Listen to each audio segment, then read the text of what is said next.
साथियों, आज हम डिस्कस करते हैं दिल्ली हाई कोर्ट ने एक रिसेंटली रूलिंग दी है हिंडवेयर वर्सेस गूगल के बीच में।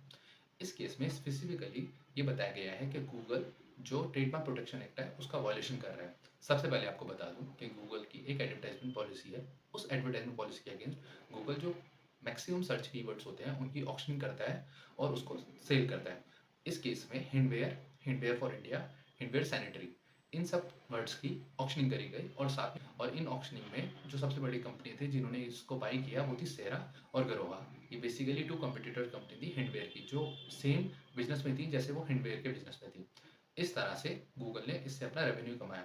गूगल का रेवेन्यू कमाने का तरीका होता है कि जो भी इन वेबसाइट की इन एडवर्टाइजमेंट पे क्लिक करता है वो पर क्लिक के साथ से रेवेन्यू कमाता है। इस तरह हिंडवेयर ने ये पिटीशन दिल्ली हाई कोर्ट में डाली कि गूगल ट्रेडमार्क प्रोटेक्शन एक्ट का वॉल्यूशन कर रहा है, क्योंकि हिंडवेयर एक कंपनी रजिस्टर्ड ट्रेडमार्क है जो कि एक 1991 से कंपनी रजिस्टर्ड चली आ रही है और लगभग 500 करोड़ का हिंडवेयर का टर्नओवर है। इसी तरह से दिल्ली हाई कोर्ट ने रूलिंग दी कि गूगल ट्रेडमार्क प्रोटेक्शन एक्ट का वॉल्यूशन कर रहा है और साथ साथ गूगल पे पेनल्टी भी लगाई लगभग 30 लाख रुपए की।